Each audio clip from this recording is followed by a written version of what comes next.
everyone, it's time again to recap the latest news from the solar PV industry, compiled by the American Solar Energy Society.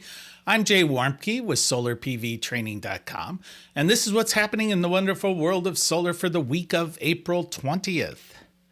Well, solar and wind accounted for almost 98% of the new U.S. electrical generation capacity added to the grid during the months of January and February of this year, according to data from the Federal Energy Regulatory Commission, or FERC. For the first 2 months of the year, solar accounted for 73.3% of new capacity, wind made up 24.3%, and natural gas only 2.3% of new generating capacity. Solar has now been the largest source of new generating capacity added to the grid each month for the last 18 consecutive months, all the way back to September of 2023. But a significant amount of the solar capacity is not reflected in these numbers. Approximately 30% of U.S. solar capacity is in the form of small-scale systems that's not reflected in FERC's data. These are systems installed on homes and businesses by the owners of those buildings. FERC's numbers only include utility-scale systems.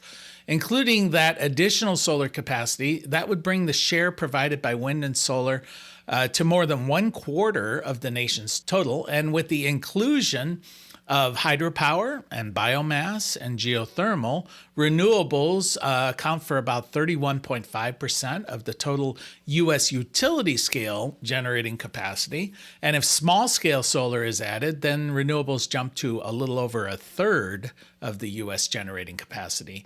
Now, to put those numbers into perspective, 10 years ago, renewables only provided about 16.9% of the nation's power, with more than half of that coming from hydro. Over the past decade, essentially, renewables' share of U.S. generating capacity has about doubled. Utility Idaho Power currently pays homeowners around 8.8 cents for every kilowatt hour that they net meter or send back to the grid. The utility then charges customers about 10.82 cents for every kilowatt that they buy from the grid.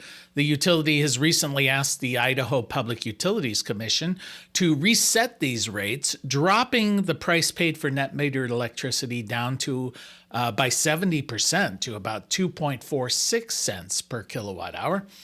This request is the latest in a number of similar type actions made by utilities across the country. Utilities claim that they should not be asked to pay essentially retail for power coming back from the customers, that they only want to pay them wholesale rates. Well, advocates for solar maintain that the utilities do not have to pay for transmission or distribution charges on this net metered, which make up about 2/3 of the cost of electricity. Plus, the energy that is supplied by solar systems comes during the time of day when peak energy demand is present, and it generally costs utilities more to purchase at the wholesale level energy during those periods of time. This move comes on top of unpopular hikes that Idaho Power instituted in January of this year to their monthly fixed fee when they raised those from $5 to $15 per month. The Texas Senate voted 22-9 to pass Senate Bill 819.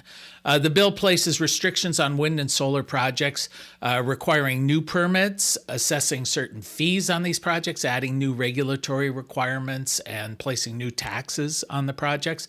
The legislation, quote, adds onerous requirements to new solar projects that would not apply to other energy sources except for wind, according to the Solar Energy Industries Association, or CEA. Texas has the nation's largest utility-scale solar market. It's a $50 billion industry with enough solar to power as many as 5 million homes. The bill's expected to slow development, raise Texans' utility bills, harm rural economies, worsen grid reliabilities, and encroach on private property rights, all this according to CEA. The solar industry currently employs about 12,000 people in Texas. It's expected to add the most solar among all states over the next 5 years, with a projected growth of around 41 gigawatts of capacity. The bill next heads to the Texas House of Representatives for a vote. If it passes, then it will go to Governor Greg Abbott's desk for his signature. But the battle over renewable energy at the state level is not all gloom and doom for the solar industry. The Montana legislature last week approved a bill to boost private community solar projects within that state. Shared solar projects are gaining momentum across the country, with more than 44 states offering these programs. Montana will join the effort by installing community solar projects within the state's 9 rural electric co-ops. The bill passed both chambers with overwhelming bipartisan support in a final vote of 46-4 during the Senate hearing during the weekend. And that's the news from the solar industry for this week. We'll see you next week.